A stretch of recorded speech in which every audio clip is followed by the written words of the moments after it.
जय राधा माधव मित्रों, मैं आशीष कुमार वाजपेयी और आप देख रहे हैं गर्दा रिव्यूज़। किसी के इंतज़ार में इतना समय बिता देना और वो जब मिले तो ऐसा लगे कि वो मिला ही क्यों।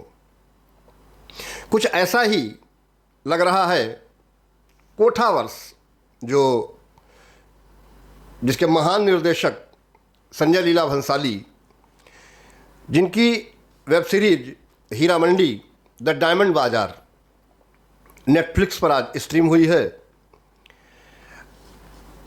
1 मई 2024 विश्व मजदूर दिवस के रूप में भी मनाया जाता है, महाराष्ट्र डे के रूप में भी मनाया जाता है और गुजरात डे के रूप में भी मनाया जाता है। और 2 मई को लाइफ इंश्योरेंस डे मनाते हैं, शायद नेशनल लाइफ इंश्योरेंस डे होता है 2 मई को। आइए विषय पर आते हैं। 8 एपिसोड हैं इस सीरीज में।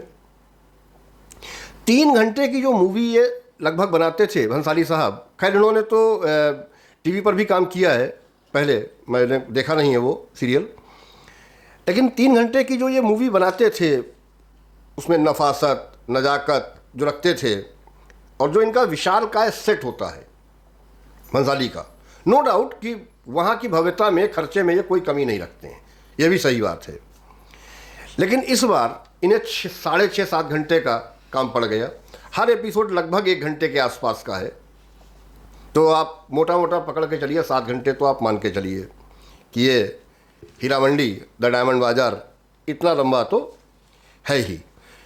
मैंने जो नफासत नज़ाकत वर्ड बोले उर्दू के, एक्चुअली इसमें क्योंकि ये पार्टीशन के पहले की कहानी है, नवाबों के ज़माने की, और वहाँ से आते आते ये ब्रिटिश एरा में भी आती है और उसके बाद की भी बात करेंगे। तो जो नवाबी कल्चर था उसमें बच्चों को भी, जो टीनेजर्स मतलब 16-17 साल के किशोर होते थे, उन्हें भी इन तवाइफों के यहाँ एटिकेट्स सीखने के लिए, मतलब बोलचाल, उठना बैठना,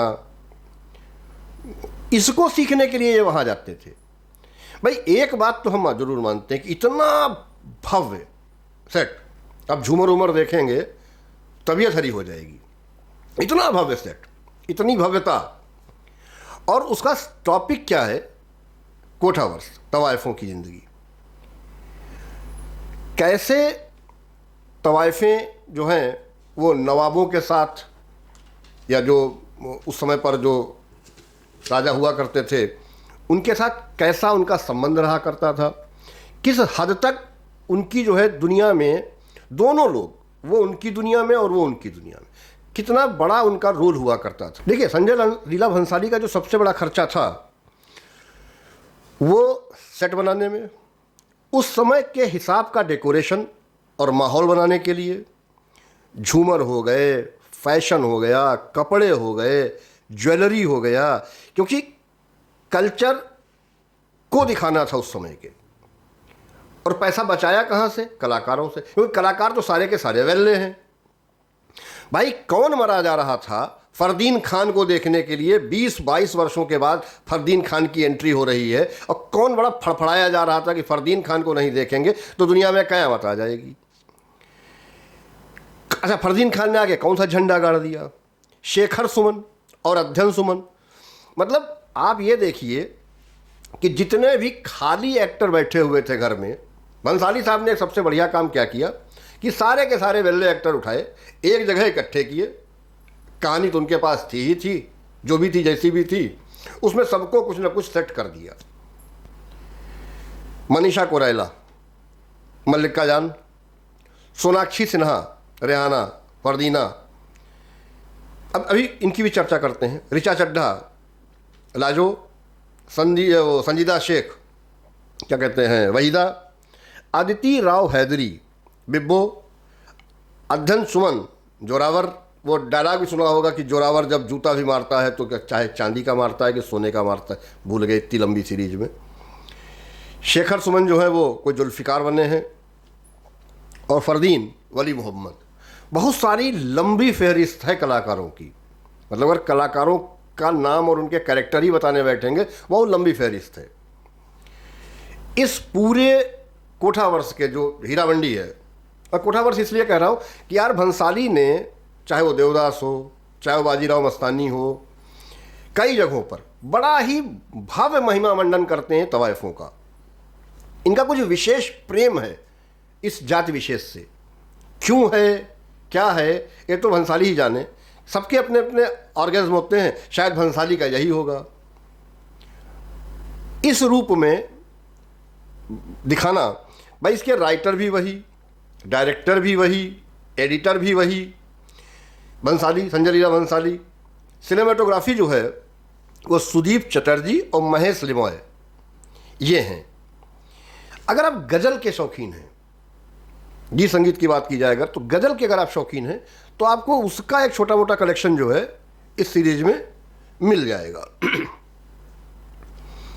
बात मैंने जो कहा था कि सारे के सारे वेल्ले बैठे हुए थे, सबको उठा के काम पे लगा दिया, लेकिन कुछ एक्टर या एक्ट्रेसेस जैसे शेखर सुमन, उनका रोल बहुत बड़ा नहीं है, लेकिन हाँ काफ़ी जो है प्रभावित करता है। मनीषा कोइराला, मल्लिका जान, इनके बारे में भी बाद में बात करते हैं।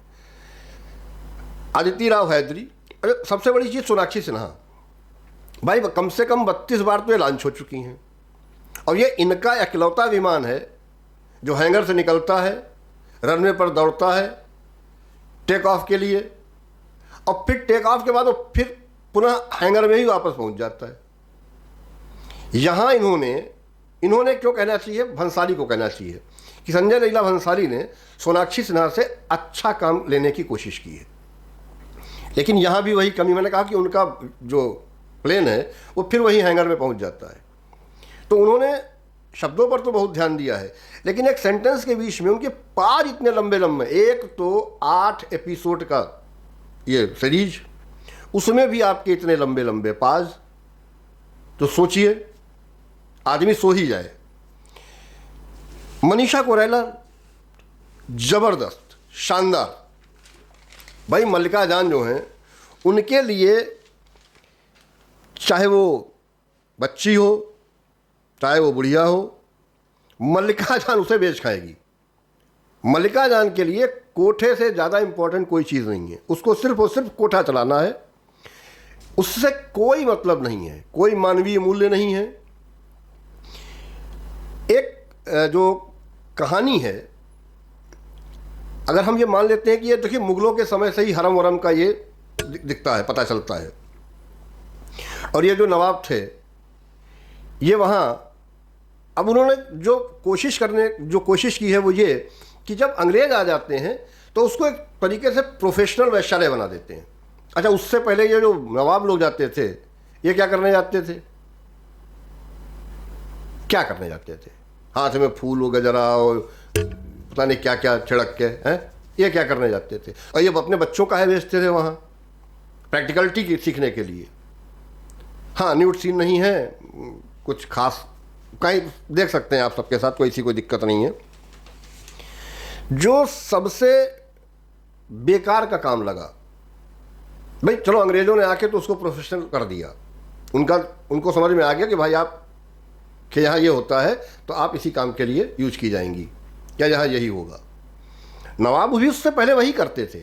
और सबसे जो खास चीज़ है कि इनके बच्चों का, जो लेडीज़ प्रेग्नेंट हो जाती हैं वैश्याएँ, उनके जो बच्चे होते हैं उनका क्या फ्यूचर है, उन्हें समाज में मान कौन देगा। नवाब साहब का अगर बच्चा है तो उसको कहाँ से न्याय मिल जाएगा, नवाब साहब उसको वारिस, वो उसमें हिस्सा तो देंगे नहीं,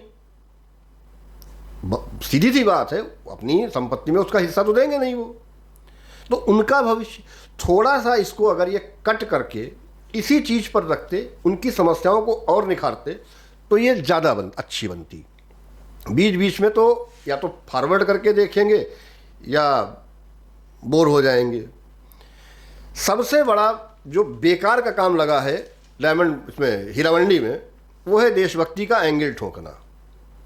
भर के देशभक्ति का एंगल ठोका है, जी भर के, ये लो ये लो ये लो, मतलब हर प्रकार से, जो कि कोई आवश्यकता नहीं थी। खैर, पैसा भंसाली का, स्क्रिप्ट भंसाली की, editor Bhansali, writer Bhansali, director Bhansali, तो भंसाली जैसा चाहेंगे वैसा बनेगा। कहानी इससे बेहतर हो सकती थी। सबसे ड्रॉबैक इस सीरीज का यही है, कहानी। अब कोई चाटुकारिता में इसको कुछ भी रेटिंग दे दे, लेकिन ये 4 स्टार से ज़्यादा आउट ऑफ 10 की हैसियत नहीं रखती है। उसमें से 2 से 2.5 स्टार तो हम उनकी भव्यता को दे देते हैं, और कुछ कलाकारों के जो मैंने नाम लिए उनकी एक्टिंग। बाकी आप देखिए, और अगर आप मेरे विचार से सहमत हैं तो कमेंट बॉक्स खुला हुआ है, कमेंट करके बताइए कि आपको कैसी लगी। आप भी अपना समय दीजिए और आनंद लीजिए हीरा मंडी द डायमंड बाज़ार का। मिलते हैं किसी अगले वीडियो में, तब तक के लिए जय श्री राम।